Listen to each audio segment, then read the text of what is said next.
Hello, ಎಲ್ರಿಗೂ ನಮಸ್ಕಾರ. ಎಲ್ಲರೂ ಹೇಗಿದ್ದೀರಾ? ನೀವೆಲ್ಲ ತುಂಬ ಚೆನ್ನಾಗಿದ್ದೀರಾ ಅಂತ ಭಾವಿಸ್ತಾ ಇವತ್ತಿನ ವ್ಲಾಗ್ನ ಶುರು ಮಾಡ್ತಿದ್ದೀನಿ. ಇವತ್ತು ನನ್ನ ಬೆಸ್ಟ್ ಫ್ರೆಂಡ್ ನೂತನ್ ಅವರ ಸ್ಟುಡಿಯೋ ಓಪನಿಂಗ್ ಇದೆ. ಅಲ್ಲಿ ಹೋಗಬೇಕು.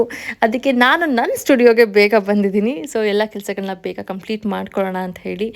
ಹಾಗೆ ಫೋಟೋಶೂಟ್ ನಡೀತಾ ಇತ್ತು. ಸೊ ನೋಡ್ತಾ ಇದ್ದೆ. ಬಿಕಾಸ್ ನಾನ್ ಮಾಡೆಲ್ ಆಗಿದ್ದಾಗ ತುಂಬಾ ಶೂಟ್ಸ್ ಮಾಡ್ತಾ ಇದ್ವಿ. ಈ ನಡುವೆ ಕಡಿಮೆ ಆಗಿದೆ. ಇವಾಗ ನಾನು ಕೆಲಸದಲ್ಲಿ ಬ್ಯುಸಿ, ಫೋಟೋಶೂಟ್ಸ್ ಎಲ್ಲ ಮಾಡಲ್ಲ. ಸೊ ಬೇರೆ ಶೂಟ್ಸ್ ನಡೀತಾ ಇರಬೇಕಾದ್ರೆ ತುಂಬ ಕ್ಯೂರಿಯಾಸಿಟಿನ ನೋಡ್ತಿರ್ತೀನಿ. ಏನಾದರೂ ಚೇಂಜಸ್ ಮಾಡ್ಕೊಬೇಕಂದ್ರೆ ಹೇಳ್ತಿರ್ತೀನಿ, ಇದು ಆ ಥರ ಇದ್ರೆ ಚೆನ್ನಾಗಿರುತ್ತೆ ಹಾಗೆ ಹೀಗೆ ಅಂತೇಳಿ. ಅವ್ರಿಗೂ ಖುಷಿ ಆಗುತ್ತೆ. ಈವನ್ ಫೋಟೋಸು ಚೆನ್ನಾಗಿ ಬರುತ್ತೆ. ಸೊ ನಮ್ಮ ಸ್ಟುಡಿಯೋದಲ್ಲಿ ಬೇರೆ ಬೇರೆ ಪ್ರಾಪ್ಸ್, ಬೇರೆ ಬೇರೆ ಮಾಡೆಲ್ಸ್ ಅವಾಗವಾಗ ಬರ್ತಾನೆ ಇರ್ತಾರೆ. ಶೂಟ್ಸ್ ನಡೀತಾನೆ ಇರುತ್ತೆ. ಎಸ್ಪೆಷಲಿ ನಂಗೆ ಜಾಸ್ತಿ ಇಷ್ಟ ಆಗೋದು ಬೇಬಿ ಶೂಟ್ಸ್ ಮಾಡಬೇಕಾದ್ರೆ. ಆ ಮಕ್ಕಳು, ಆ ತುಂಟಾಟ ಅದೆಲ್ಲ ನೋಡೋದಕ್ಕೆ ತುಂಬ ಚೆನ್ನಾಗಿರುತ್ತೆ. ಸೊ ಆ ಮಕ್ಕಳು ಬಂದಾಗ ನಂಗೆ ತುಂಬ ಚೆನ್ನಾಗಿ ಅನಿಸುತ್ತೆ. ಎಸ್ಪೆಷಲಿ ಬರ್ಡೇ ಶೂಟ್ಸ್ಗೆಲ್ಲ ತುಂಬ ಬರ್ತಿರ್ತಾರೆ. ಆ ಬಲೂನ್ಸ್ ಇಟ್ಕೊಂಡು, ಕೇಕ್ ಇಟ್ಕೊಂಡು. ಸೊ ಅದು ನೋಡೋದೇ ಒಂಥರ ಖುಷಿ. ಎನಿ ಹೌ ಶೂಟ್ ಮುಗೀತು. ಸೊ ಶೂಟ್ ಕಂಪ್ಲೀಟ್ ಆದಮೇಲೆ ನಂದು ಕೆಲಸಗಳು ಆಲ್ಮೋಸ್ಟ್ ಕಂಪ್ಲೀಟ್ ಆಗ್ತಾ ಬಂತು. ಜೊತೆಗೆ ಸ್ವಲ್ಪ ಸಿಂಪಲಾಗಿ ರೆಡಿ ಆಗೋಣ ಅಂದ್ಕೊಂಡೆ. ಟೈಮ್ ನೋಡಿದ್ರೆ 4 ಗಂಟೆ ಆಗಿದೆ. ಸೊ ನನಗೆ ಬರೋದು ಕೇಳಿದ್ದು 12 ಗಂಟೆಗೆ.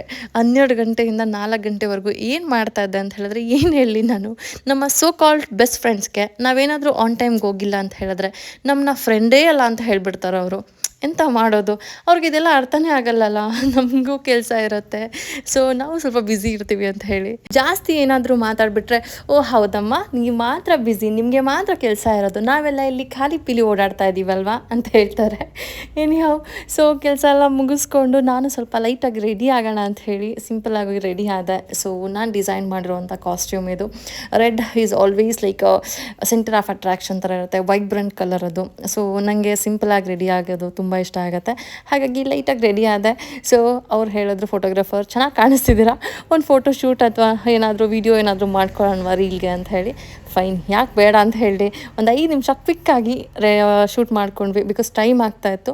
ಬೇಗ ಕ್ವಿಕ್ಕಾಗಿ ಶೂಟ್ ಮುಗಿಸ್ಕೊಂಡು, ಹಾಗೆ ನನ್ನ ಬೆಸ್ಟ್ ಫ್ರೆಂಡು ನಾನೇನು ಗಿಫ್ಟ್ ಮಾಡ್ಬೇಕು ಅಂದ್ಕೊಂಡಿದ್ದೆ. ಸೊ ಗಿಫ್ಟ್ ಕೂಡ ರೀಚ್ ಆಯಿತು ನನಗೆ. ಸೊ ಇದೇ ನಾನು ಅವ್ರಿಗೆ ರೆಡಿ ಮಾಡಿಸಿರುವಂಥ ಬ್ಯೂಟಿಫುಲ್ ಪೇಂಟಿಂಗ್. ಅವ್ರ ಫೇವ್ರೆಟ್ ಪಿಕ್ಚರ್ ಇದು. ನನಗೆ ವೈಟ್ ಆ್ಯಂಡ್ ಬ್ಲ್ಯಾಕಲ್ಲಿತ್ತು. ಸೊ ವೈಟ್ ಆ್ಯಂಡ್ ಬ್ಲ್ಯಾಕ್ ನಂಗೆ ಬೇಡವಾಗಿತ್ತು, ಕಲರ್ ಬೇಕಿತ್ತು. ಸೊ ನನ್ನ ತಮ್ಮನ ಫ್ರೆಂಡ್ ಶಿವ ಅಂತಿದ್ದಾರೆ, ಅವ್ರ ಜೊತೆ ನಾನು ಈ ಪೇಂಟ್ನ ಮಾಡಲಿಕ್ಕೆ ಹೇಳಿದ್ದು. ಅವರು ಬ್ಯೂಟಿಫುಲ್ಲಾಗಿ ಮಾಡಿಕೊಟ್ಟಿದ್ರು. ಸೊ ಕಲರ್ ಕರೆಕ್ಟ್ ಮಾಡಿಕೊಂಡು ತುಂಬ ಚೆನ್ನಾಗಿ ಮಾಡಿಕೊಟ್ಟಿದ್ದಾರೆ. ಸೊ ನಾನು ಅವ್ರನ್ನ ಕಮೆಂಟ್ ಸೆಕ್ಷನ್ ಮೆನ್ಷನ್ ಮಾಡಿರ್ತೀನಿ. ನೀವು ಬೇಕು ಅಂತ ಹೇಳಿದ್ರೆ ಪೇಂಟ್ ನೀವು ಅವ್ರನ್ನ ಕಾಂಟ್ಯಾಕ್ಟ್ ಮಾಡ್ಬೋದು. ದೆನ್ ಗಿಫ್ಟ್ನ ತಗೊಂಡು ಸೊ ಅವ್ರ ಸ್ಟುಡಿಯೋಗೆ ಬಂದೆ. ಸೊ ನಂಗೆ ಪಕ್ಕಾ ಗೊತ್ತಿತ್ತು ಬೈಸ್ಕೊಳ್ಳೋ ಎಲ್ಲ ಸಾಧ್ಯತೆಗಳಿದೆ ಅಂತೇಳಿ. ಆದರೂ ಭಯದಲ್ಲೇ ಹೊರಟೆ. ಸೊ ಲಿಫ್ಟಲ್ಲಿ ಹೋಗಬೇಕಾದ್ರೆ ನನಗೆ ಭಯ ಆಗ್ತಾಯಿತ್ತು. ಯಾರಿರ್ತಾರೆ, ಯಾರಿರಲ್ಲ, ಏನು ಹೇಳ್ತಾರೆ, ಏನು ಮಾಡೋದು, ಆ ಥರ ಎಲ್ಲ ಏನೇನೋ ಅನಿಸ್ತಾ ಇತ್ತು. ಸೊ ಒಂಥರ ಹೊಟ್ಟೆಯಲ್ಲೆಲ್ಲ ಚಿಟ್ಟೆ ಬೋದಂಗೆ. ಸೊ ಬೈಸ್ಕೊತೀನಿ ಅಂತ ಗೊತ್ತಲ್ಲ ಹೇಗೋ ಹಾಗೆ ಪ್ರಿಪೇರ್ ಆಗಿ ಹೋಗಿ ನೋಡಿದ್ರೆ ಸ್ವಲ್ಪ ಜನ ಇದ್ದರು ಅಂತ ಅನ್ನಿಸ್ತು. ಆ ಸ್ಲೀಪರ್ಸ್ ನೋಡಿದಾಗಲೇ ಅನ್ನಿಸ್ತು, ಓಕೆ ನಾನು ಎಕ್ಸ್ಪೆಕ್ಟ್ ಮಾಡಿದ ಥರನೇ ಕಡಿಮೆ ಜನ ಇದ್ದಾರೆ, ಫಂಕ್ಷನ್ ಎಲ್ಲ ಮುಗ್ದೋಗಿದೆ ಅಂತ ನನಗೆ ಗೊತ್ತಾಯಿತು. ಸೊ ಆದರೂ ಫ್ರೆಂಡ್ನ ಹುಡ್ಕೊಂಡು ಒಳಗಡೆ ಹೋದೆ. ಫ್ರೆಂಡ್ನ ಹುಡ್ಕೊಂಡು ಹೋದರೆ ಫ್ರೆಂಡೇ ಸಿಗ್ತಾಯಿಲ್ಲ ಇಲ್ಲಿ ನನಗೆ.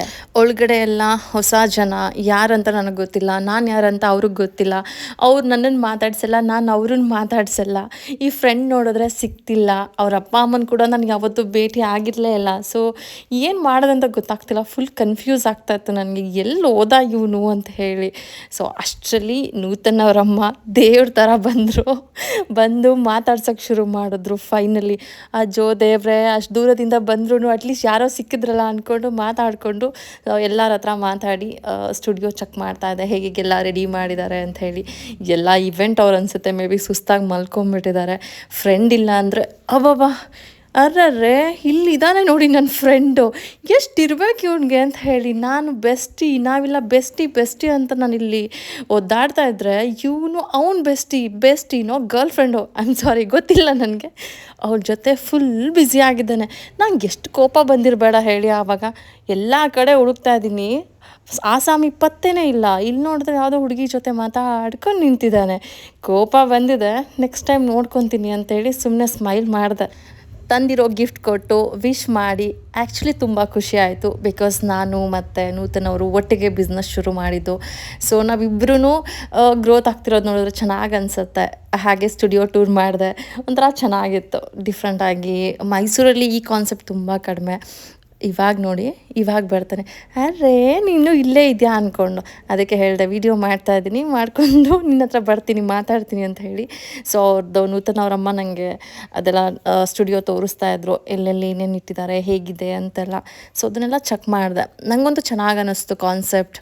ತುಂಬಾ ಇನ್ವೆಸ್ಟ್ ಮಾಡಿದ್ದಾರೆ, ಎಲ್ಲ ತುಂಬ ಕಷ್ಟಪಟ್ಟು ಈ ಒಂದು ಸೆಟಪ್ ಮಾಡಿರೋದು. ಅವ್ರಿಗೆಲ್ಲ ಒಳ್ಳೆಯದಾಗಲಿ. ನನ್ನ ಕಣ್ಣಲ್ಲಿ ನೀರು ತುಂಬಿತ್ತು ಇದೆಲ್ಲ ನಾನು ನೋಡಬೇಕಾದ್ರೆ. ಬಿಕಾಸ್ ನನಗೆ ಗೊತ್ತು ಒಂದು ಬಿಸ್ನೆಸ್ನ ಸೆಟ್ ಮಾಡಬೇಕು, ಅದರಲ್ಲೂ ನಮ್ಮ ಸ್ವಂತ ದುಡ್ಡಲ್ಲಿ ಮಾಡಬೇಕು ಅಂದಾಗ ಅದೆಷ್ಟು ಕಷ್ಟ ಆಗತ್ತೆ ಅಂತೇಳಿ. ಅವ್ನಿಗೆ ಯಾವಾಗಲೂ ಒಳ್ಳೆಯದಾಗಲಿ. ಅವ್ನು ನನ್ನ ಮುದ್ದಿನ ತಮ್ಮ, ಸೊ ನನ್ನ ಬೆಸ್ಟಿ. ಅವ್ನು ಏನು ಮಾಡಿದ್ರು ನಂಗೆ ಅವ್ನು ಇಷ್ಟನೇ. ಸೊ ಅವ್ನಿಗೆಲ್ಲ ಒಳ್ಳೇದಾಗಲಿ ಅಷ್ಟೇ. ನನಗೆ ಅವ್ನಿಗೆ ಇನ್ನೇನು ಹೇಳ್ಬೇಕು ಗೊತ್ತಾಗಿಲ್ಲ. ಸೊ ಒಂದು ಸೈಡ್ ಹಗ್ ಮಾಡಿ ಕಣ್ಣಲ್ಲಿ ನೀರು ತುಂಬಿಕೊಂಡು ತುಂಬ ಖುಷಿ ಆಗ್ತಿದೆ ಅಂತ ಹೇಳಿ ವಿಶ್ ಮಾಡಿದೆ. ಈಗಲೂ ನಾನು ವಾಯ್ಸ್ ಕೊಡಬೇಕಾದ್ರೂ ನಂಗೆ ಅದು ನೆನಪಾಗ್ತಾ ಇದೆ. ಅವ್ನಿಗೆ ಯಾವಾಗಲೂ ಒಳ್ಳೆಯದಾಗಲಿ, ಖುಷಿಯಾಗಿರಲಿ ಅವನು. ವಿಶ್ ಮಾಡಿ ಅಲ್ಲಿಂದ ನನ್ನ ಸ್ಟುಡಿಯೋಗೆ ವಾಪಸ್ ಬಂದೆ. ನಮ್ಮ ಕೆಲಸನೂ ನೋಡಬೇಕಲ್ವ, ಅದನ್ನೆಲ್ಲ ಕಂಪ್ಲೀಟ್ ಮಾಡಿಕೊಂಡು ಮನೆಗೆ ಹೊರಟೆ. ಸೊ ಇದಾಗಿತ್ತು ಇವತ್ತಿನ ನನ್ನ ಮಿನಿ ವ್ಲಾಗ್. ನಿಮಗೆಲ್ಲ ಇಷ್ಟ ಆಗಿದೆ ಅಂತ ಭಾವಿಸ್ತೀನಿ.